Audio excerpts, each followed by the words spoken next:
할렐루야. 우리 옆에 분들 한번 축복합시다.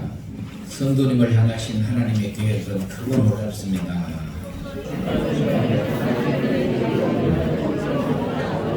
네, 하나님의 뜻대로 쓰임받는 사람은 복된 사람입니다. 우리 예담교회 성도님들이 하나님의 뜻대로 복되게 쓰임받을 수 있기를 축복합니다.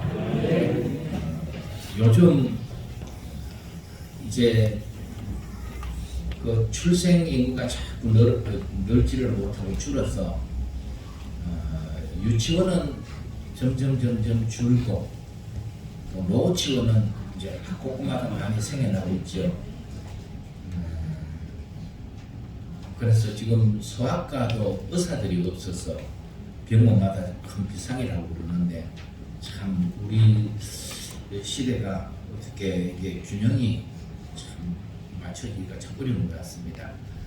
오직 물질적인 가치만 따라가다 보니까 쉽고 돈 되는 것만 사람이 찾다 보니까 어떤 사명감으로 감당해야 될 사회적인 중요한 일들이 또 그렇게 어려움을 겪는 일들이 생기는데 한번 그림을 한번 보십시오. 요새 노치원들이 곳곳마다 다 생겨서 노인들이 이렇게 모여서 뭐 퍼즐 맞추기 게임도 하고 뭐 하는 그런 그림인데 이 어른도 보면은 지금 이제 퍼즐에는 뭐 하트나 동물이나 이런 거 갖다가도 퍼즐로 해서 다 맞추는 게 있어요. 지금 저 어른은 삼광을 퍼즐로 맞추려고 열심인데 옆에 그런 거다 맞췄다고 좋다고 이렇게 퍼즐. 하나님께서 우리를 통해서 이루어 가시는 구원 역사, 이 구원 역사도 마치 퍼즐과 같아요. 그러니까 퍼즐은 한 조각으로 그림이 완성된 게 아니잖아요. 몇 장으로 그림이 완성된 것도 아닙니다. 처음에 하나 딱 갖다 놓았을 때는 이게 뭔지 누가 도무지 알 수도 없어요. 한 조각 한 조각 다 맞춰지면은 이게 상당이었구나, 이게 대한민국 지도였구나, 뭐 그렇게 그림이 완성이 되지 않습니까? 하나님 나라의 회복도 이렇게 구속사를 통하여 이루어져 가는데 이 큰 그림이 완성되기까지 많은 퍼즐들이 맞추어져서 역사 속에 많은 퍼즐들이 그렇게 맞추어져서 하나님의 나라의 큰 그림이 완성이 됩니다. 이제 우리 인생도 그 가운데 하나님의 나라 회복의 한 조각 퍼즐이 될 수가 있다는 거예요. 그래서 그 그림이 완성되기 위해서는 그 조각이 없으면은 그 그림에서는 빠지잖아요, 그렇죠? 그러니까 굉장히 하나님께서 우리를 하나하나 택하여 우리를 통하여 이루어 가시고자 하시는 하나님의 계획하심이 성경을 통하여 분명히 보여지고 있다. 창세기 37장부터는 등장하는 주요 인물이 누구겠습니까? 요셉입니다. 요셉. 창세기 37장부터 12장부터 25장까지가 아브라함의 주요 인물이 아브라함이었고 26장에는 이제 이삭이 주요 인물로 25장 후반부터 26장까지는 이삭이 무대고 그 다음에 27장부터 주 36장까지에는 야곱의 인생에 대한 그러한 주요 인물이 야곱의 역사였고 37장부터 50장까지의 연관된 모든 사건들의 이야기는 아주 주요 인물이 요셉이라는 말씀입니다. 그런데 이 요셉에 대해서는 여러분 이미 잘 알잖아요.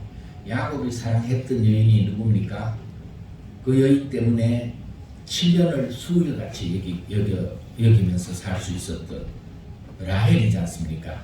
라헬을 사랑하면서 그런데 정말 모든 게 다 완벽하지는 않은 것 같아요. 우리가 인생을 보면은 저 사람은 모든 게 원만한데 그게 또 뭔가가 부족한 게 있단 말이죠. 예, 인생이라는 건 그래요. 그래서 그 부족한 것 하나 때문에 하나님을 찾고 하나님을 의지하도록, 하나님은 그렇게 완벽한 인생은 없어요. 뭐 돈도 많고 또뭐 건강도 하고 집안에 뭐 모든 게 잘 되는데, 그런 집안에 보면 또 그 가정에 대를 이어가야 될 아들 하나가 영금한 어서한 그런 문제가 되는 아들이 있어서 온 가족들이 그 아들 때문에 번심해야 되고 이런 경우들이 생기고요. 뭐 인생이라는 그런 것단 말이죠.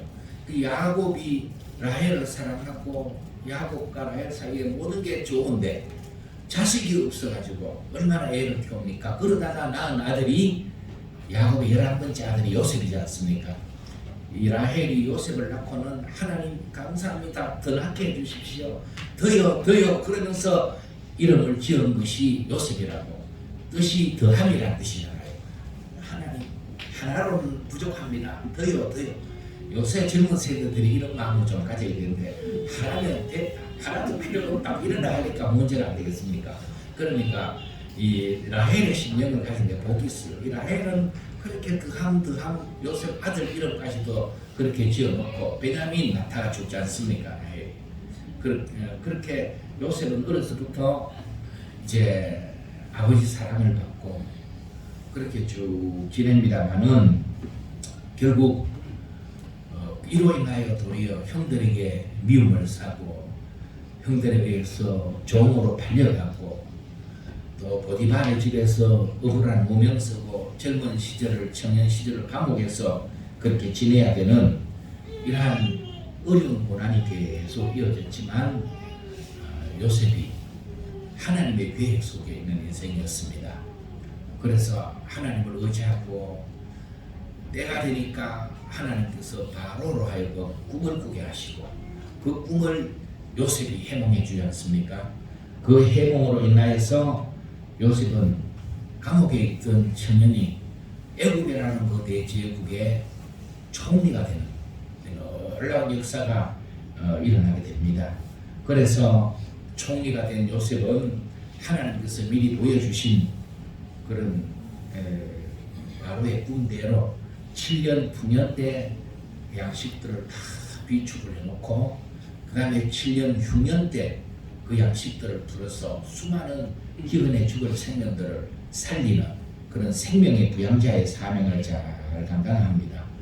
이 요셉의 인생은 구약에서 보여주는 구약의 중요한 인물들은 결국은 무엇을 보여주고 있냐면은 신약에 오실 예수 그리스도의 그림자, 예수님을 상징하는 인물들입니다. 그 중에도 가장 더 분명하게 보여주는 인물이 요셉, 예수님처럼 팔리고 고난당하고 그러면서 결국은 생명을 살리게 돼요. 예수님도 생명 살리러 이 땅에 오셔서 수많은 생명을 살리신 그러한 이제 구원자이신 것처럼 이 요셉은 생명의 부양자로 귀하게 하나님 앞에 쓰임을 받습니다. 그런데 제가 잠시 말씀을 드리고자 하는 것은 요셉의 이야기를 37장부터 이제 시작을 했습니다. 시작을 해서 창세기에 50장까지 요셉에 관한 이야기가 쭉 이어져 가고 있는데 37장 뒤에는 몇 장이겠습니까? 물어보나 마나 그거는 38장 아니겠습니까? 38장인데 이 38장의 내용은요 요셉 이야기하고는 전혀 상관이 없는, 창세기 읽어보셨죠?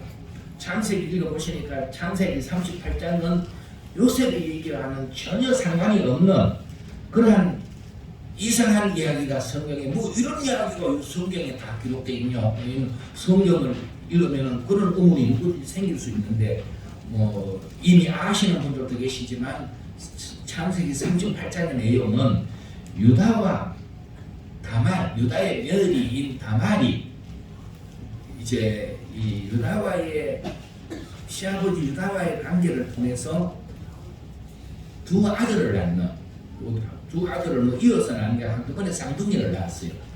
그 아들이 베레스와 세라라는 그런 아들을 낳은 이야기가 창세기 38장에 기록되어 있어요.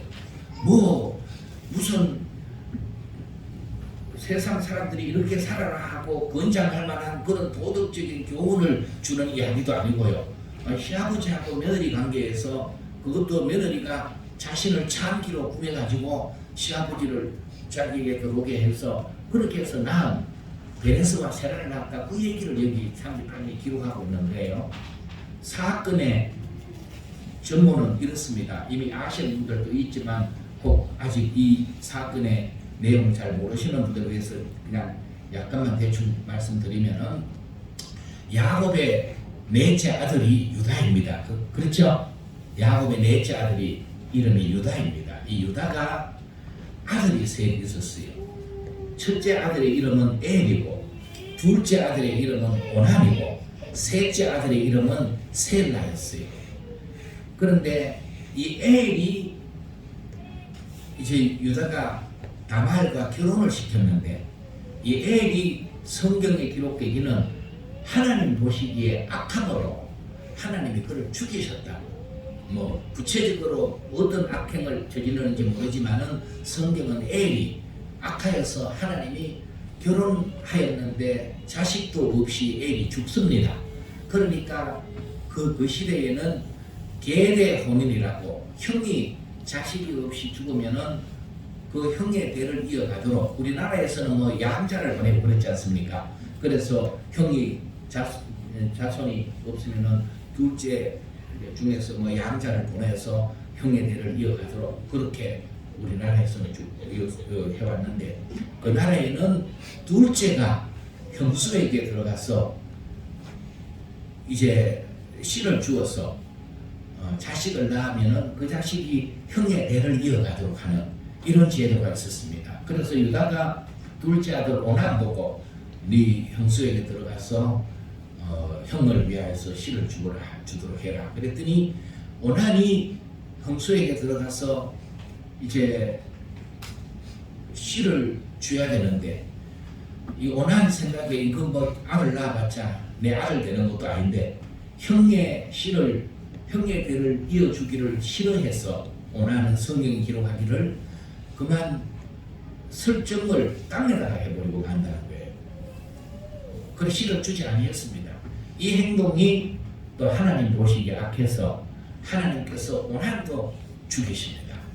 그래서 여러분 그 집에 아들 셋인데 두 아들이 결혼해가지고 얼마 안 되어서 맏아들이 죽으니까 또 둘째 아들을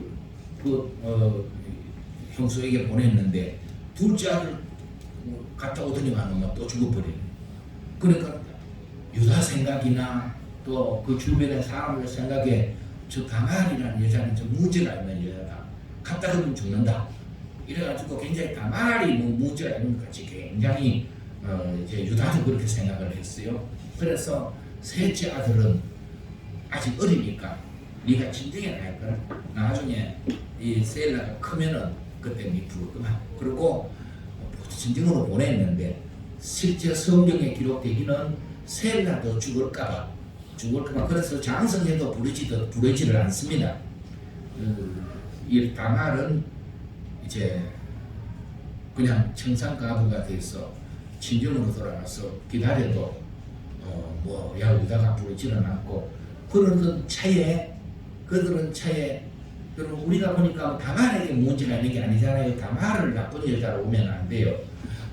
성경은 다말을 예수님 족보에 마태복음에 딱 기록하고 있지 않습니까?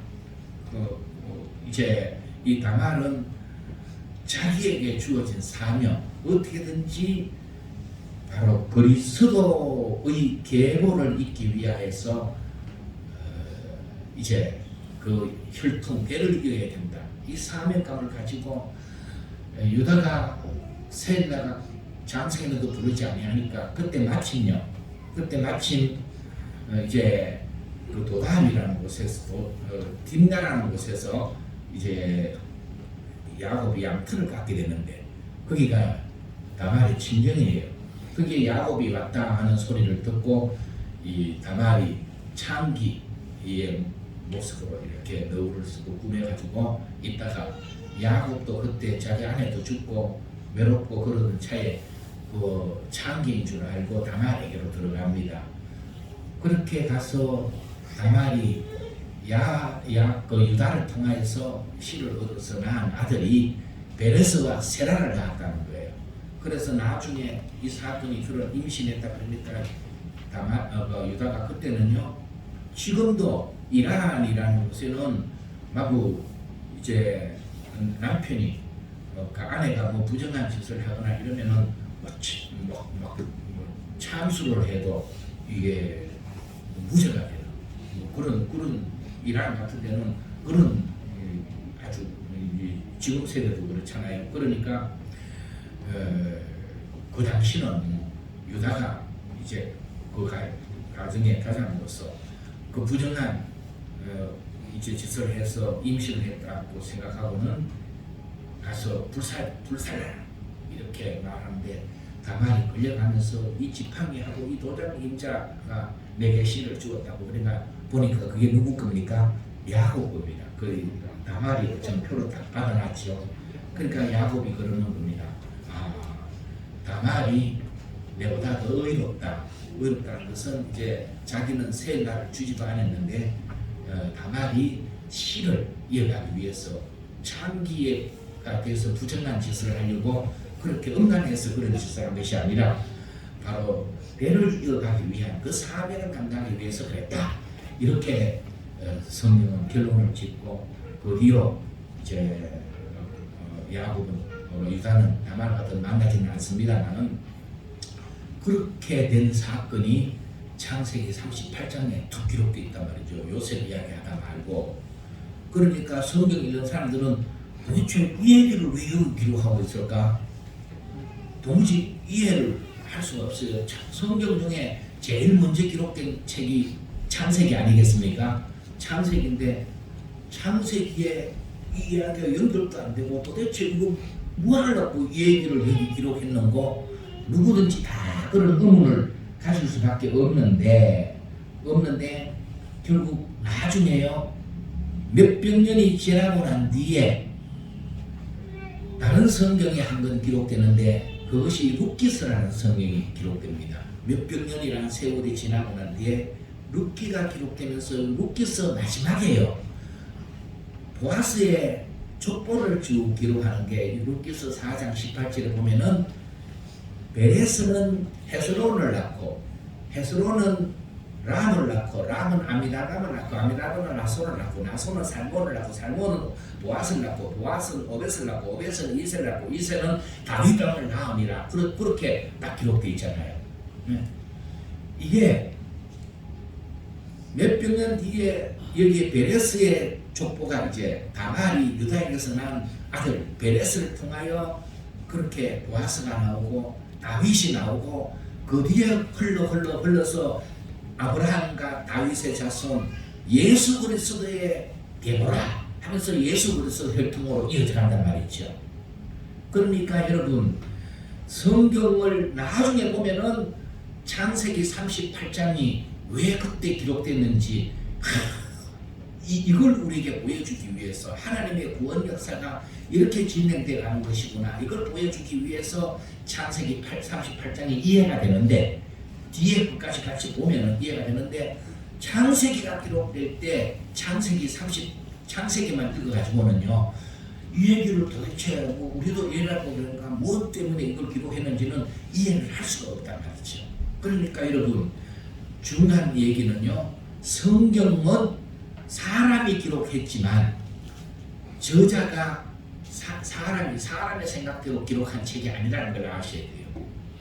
이미 창세기 38장에 하나님께서는 하나님의 구원 역사를 이루기 위해서 퍼즐을 다 조각을 맞추는데 중요한 퍼즐을 하나씩 딱 그때 갖다 놔도 이게 뭔 그림일고 동시 이해를 못하는데 나중에 하나하나 맞춰지는 거 보면은 그게 이걸 위해서 이 그림이 여기 있었구나 이해가 되듯이 그렇게 이미 하나님의 놀라운 구원의 역사를 창세기 38장에서 탁 포석하고 있다는 것을 우리가 알아야 돼요. 포석이라는 말이 바둑 둘 때 보면은 이제 집을 유리한 집을 앞으로 차지하기 위해 가지고 미리 몇 군데다가 돌을 탁탁 갖다가 막 갖다 놓지 않습니까? 그렇죠? 그건 미리 저 돌을 왜 저기 갖다 놓냐?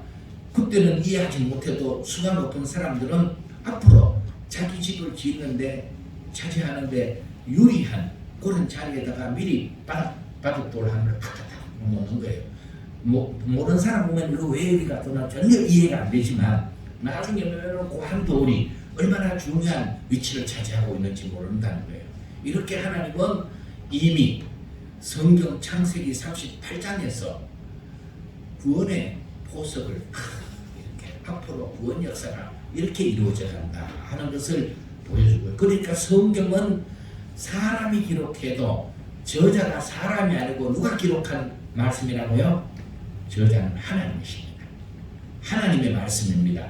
그래서 우리가 하나님의 말씀을 듣고 읽고 그 말씀 따라 사는 인생이 복이 있다. 이 말씀을 먼저 드립니다. 그렇게 하나님의 말씀은 하나도 헛됨이 없이 어리짐없이 때가 되면은 이 말씀이 왜 그래도 때가 되면은 퍼즐 조각들이 다 맞추자면 아 이것 때문에 그랬구나. 그렇게 우리가 하나님을 찬양할 수가 있습니다. 할렐루야. 자 이제 본문을 통해서 요셉을 다시 한번 만나봅시다. 이 요셉은 조금 전에 말씀하는 대로 우여곡절 어려운 인생 그러한 굴곡을 거쳐서 애국의 총리가 되겠습니다. 형들이 기근을 만나서 양식 사러 왔다가 이제 두 번째 온 겁니다. 그렇죠? 이때가 두 번째 와서 베냐민을 데리고 오라고 해서 안 보내주고 아버지가 야곱이 안 보내줘서 오래 못 하다가 결국 양식이 없으니까 베냐민도 야곱이 보내줘. 내가 아들을 잃으면 이러리라 끄고 보냅니다. 여러분 그럴 때 역사가 일어납니다. 이게 내가 잃으면 이러리라 믿음으로 우리가 하나님을 의지하면요 믿음으로 내가 죽으면 죽으리라 에스더가 그런 역사를 하니까 역사가 바뀌지않아요. 우리가 하나님 앞에 이렇게 자꾸 내계산 해봤자 이게 안 풀려갑니다. 하나님의 말씀을 의지하고 내가 잃으면 이러리라 죽으면 죽으리라 그거 하나님께 내 인생 맡기고 나가면은 그때부터 풀린다니까요. 정말로 여러분 우리 연합 교수들은 그렇게 하나님 의지합시다. 그랬는데 요셉이 또 일을 꾸미잖아요. 요셉 자루에 그 베냐민 자루에다가 자기 은자를 팍 넣어가지고 그래가지고는 베냐민을 종으로 딱 붙들려고 잡으려고 뭐 그렇게 지금 해서 막 잡아와서 호통을 치는데 유다가 맞서서 그 전에 말씀 읽어보면 그렇죠. 유다가 이런 책임감을 가지고 자기가 뭔가 희생하겠다는 이런 각오를 하는 이런 사람의 후손을 통하여 하나님께서 그런 사람이 나라의 왕도 되고요. 그런 사람이 역사에 귀하게 쓰임 받습니다. 여러분 이게 우선에 내만 자꾸 조그만 이익 보려고 그러면은 그 인생이 그렇게 오래 살다 끝나는 겁니다. 그렇지만은 내가 희생해서 내가 이 일을 위해 희생해서 그렇게 다른 사람이 다 좋아지도록 그렇게 하려고 나서는 사람은요 하나님이 그냥 두지 않습니다. 하나님께서 그 후손을 반드시 복되게 하시는 줄 믿습니다. 이거 우리가 그림을 인생 그림 좀 크게 보시고 여러분들이 하나님의 뜻을 이루어가는데 헌신하고 희생하는 것 재지 마십시오. 내가 다른 사람이 이제 하기 전에 내가 이 일을 위해서 헌신하고 수고하고 내가 손내보고 내가 내 인생을 하게 드리라 이러면은요 그 사람을 하나님이 기억하시고 하나님이 세우신다니까요. 이 유다가 그러는 거예요. 유다가 아버지가 지금 연세가 많고 이 아들이 아버지에게 유일한 낙인데 제가 아버지께 이 아들을 데리고 오지 아니하면은 큰 죄를 짓는다고 내가 그랬습니다. 그러니 이제 아버지를 위해서 대신 내가 이 베냐민 대신 종이 될 테니까 이 베냐민은 아버지께로 좀 돌아가도록 해주십시오 하고 요셉에게 총리에게 애원을 하지 않습니까? 유다가. 그러니까 요셉이 보면 감동을 해가지고요 갑자기 다 나가라 주위에 있는 사람들 다 나가라 막 그러더니 말은 총리가 갑자기 막 하고 막 웁니다 큰 소리로. 그러니까 놀란 건 이게 요셉의 형들이 뭐 깜짝 놀라서 왜 총리가 갑자기 주위 사람들 다 나가라 그러더니만은 그냥 방성되고 하고 뭐 울어제끼니까 뭔 일인가 싶어가지고 하는데 요셉이 그러잖아요. 형님들 내가 요셉입니다 하고 자신의 정체를 밝히잖아요. 그때 그러니까 형들이 이게 무슨 청천벽력 같은 소리가 들리니까요 놀라가지고 아무도 말도 못하고 지금 그렇게 있는 상황이 오늘 본문에 펼쳐지고 있지 않습니까? 놀라서 아무 말도 못하고 있는 형들에게 요셉은 지금 이제 하는 말이 그 말의 핵심을 우리가 한번 잘 찾아봅시다. 같이 한번 성경 보시면서요. 점자 성경에 들어있어요. 우리가 그 성경 본문을 같이 읽어보겠습니다. 창세기 45장 5절 말씀인데 시작. 당신들이 나를 이곳에 팔았다고 해서 근심하지 마소서. 한탄하지 마소서. 하나님이 생명을 구원하시려고 나를 당신들보다 먼저 보내셨나이다. 그 뒤에 또 7절 말씀도 한번 읽어보겠습니다. 시작. 하나님이 큰 구원으로 당신들의 생명을 보존하고 당신들의 후손을 세상에 두시려고 나를 당신들보다 먼저 보내셨나니. 그 다음에 이어지는 8절은 제가 그냥 읽습니다. 그런즉 나를 이리로 보낸 이는 당신들이 아니라 하나님이시라. 여러분 오늘 우리 같이 읽어본 이 말씀 몇 절, 두 절, 세 절 가운데서 요셉은 하나님의 목적이 무엇인지 알았고 자기 인생의 목적이 자기 삶이 무엇 때문에 자기가 오늘까지 그런 어려움을 겪고 자기가 하나님이 이 땅에 살게 하는지 자신의 인생 목적이 무엇인지도 안 이런 사람이라는 것을 우리가 볼 수가 있습니다. 그게 여기 요셉이 얘기하는 중에 하나님의 목적이 뭔가 하면은 하나님은 생명을 구원하시려고 이 기근에 수많은 사람이 죽을 것인데 그 생명을 구원하시려고 그리고 또 뭐 야곱의 후손들은 기근이 들면 안 죽습니까? 그들도 하나님의 택한 백성의 생명을 보존하시려고 이렇게 이제 자기를 애굽으로 그렇게 달려오도록 했고 고난의 세월을 지냈고 이렇게 한 것이 형님들이 아니고 누가 했다고요? 하나님이 했다는 것입니다. 이게 요셉이 지금 자기 삶을 해석하는데 사람이 내 인생을 사람의 손이 움직여가는 것이 아니라 내 인생을 움직여가는 손은 하나님의 손이 움직여가고 있다 하는 것을 이렇게 밝히고 있는 것이죠. 여러분 이거 굉장히 중요합니다. 이거 우리가 요셉을 통하여 함께 잘 보면서 내 인생을 누가 움직여가고 계실까? 사람이 움직여가는가? 우리가 삶을 살아갈 때 이 해석을 잘못하면은요 완전히 결과는 달라집니다. 여러분 한번 보십시오. 만약에 요셉이 사람이 내 인생을 움직여간다 그런 생각하고 자기 관점에서 자기 인생을 해석했다면 자기 그냥 관점으로 자기 인생을 해석했다면은 자 형들이 자기를 팔았습니다. 형들이 자기를 팔았으니까 결국은 이게 형들에게 팔린 인생은 이거 얼마나 비참합니까? 그러면서 얼마나 아픔의 과거를 가지고 만약에 여러분들이 누구 이제 가족에게 팔려서 종이 되고 어려운 세월을 살았다면은 그렇게 자랑할 만한 뭔가 복된 그런 시간은 아니잖아요. 아픔의 시간이죠. 얼마나 그렇게 비참하고 아프겠습니까? 또 사람의 손이 나를 움직이고 있다. 내 관점에서 내 인생을 보면은 결국 그래서 힘든 세월을 보냈다면 인생이 무슨 가치 있고 행복한 인생이었습니까? 불행한 인생이겠죠. 당연히. 예. 그러면서 그런데 그에게 어떻게 놀라운 힘이 주어졌다. 어떻게 굉장한 힘이 주어졌다면은 그때 그 사람이 할 일이 뭐겠습니까?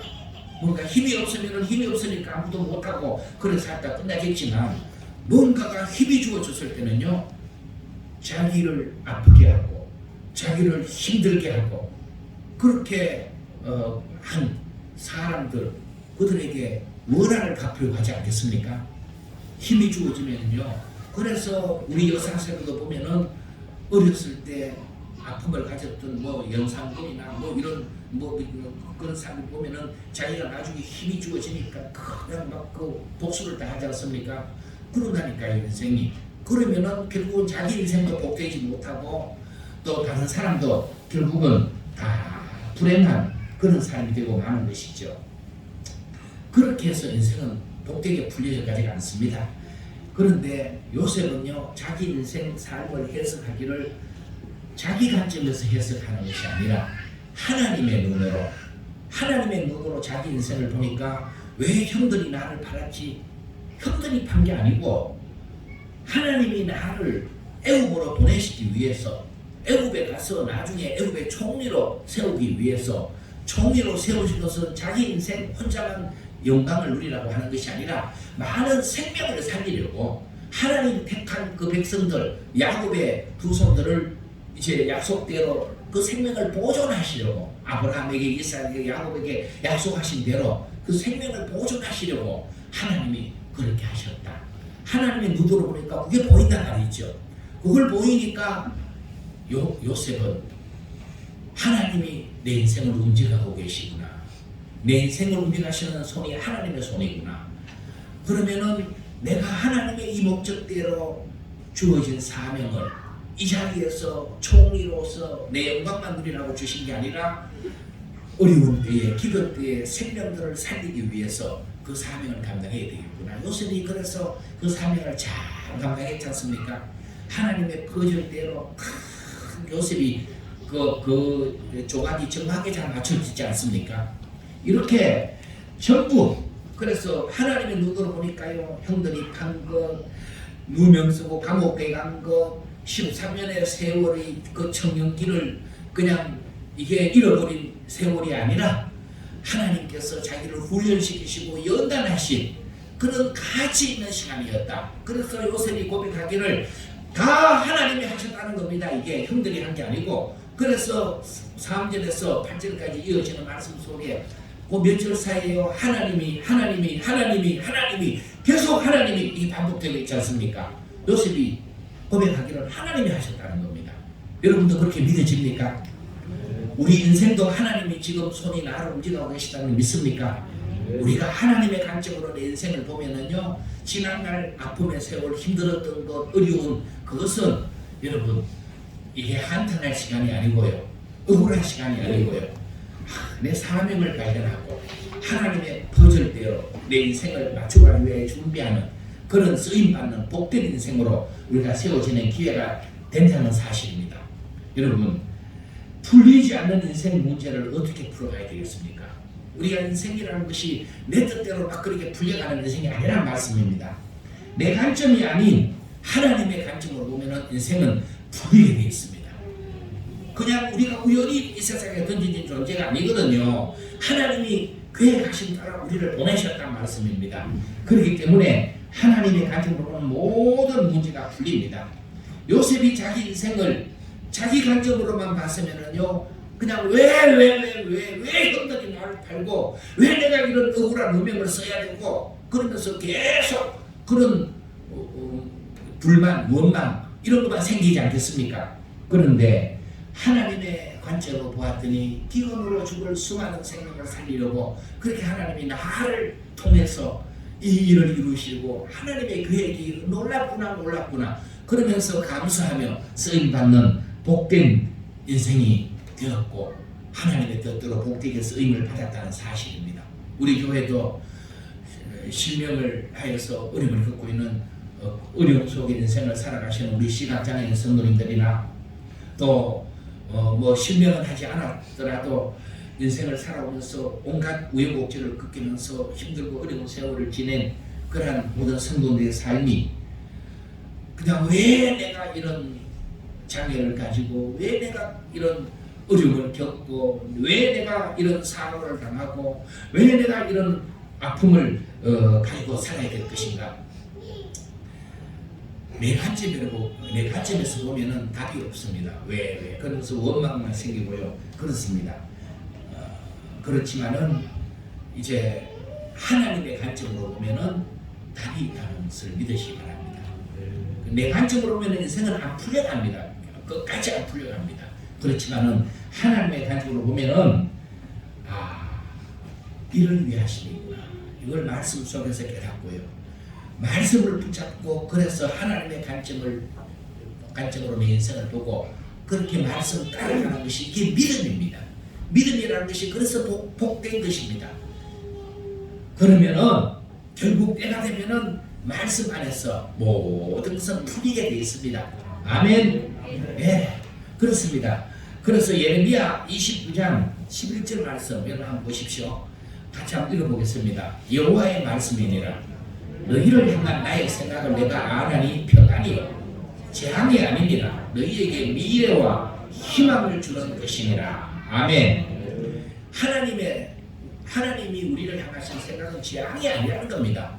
하나님의 관점으로 보십시오. 내 관점으로 보면 재앙 같아 보여도 그게 재앙이 아니라 오히려 미래의 희망을 주는 하나님의 우리에게 평안이요 미래의 희망을 주는 이 복된 역사를 이루기 위해서 우리를 이 땅에 보내셨다는 것을 믿고 이 말씀 붙잡고 이 말씀을 가지고 기도하는 여러분이 되면 풀려나가게 되었습니다. 홍해가의 이스라엘 백성들이 그 앞에는 가로막힌 홍해가 넘칠 때고요. 뒤에는 지금 그들을 치러오는 내가 특별병을 지금 쫓아오고 있지 않습니까? 그런 가운데서 이스라엘은 두려워하면서 이 백성들이 아우성을 칩니다. 이때 모세가 그들에게 뭐라고 말합니까? 너희는 두려워하지 말고 가만히 서서 여호와께서 오늘 너희를 위하여 행하시는 구원을 보라. 이제 하나님의 관점으로 삶을 보라는 것입니다.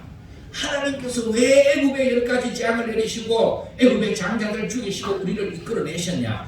여기에서 우리를 죽이시려고 인도내신 하나님이 아니시라는 겁니다.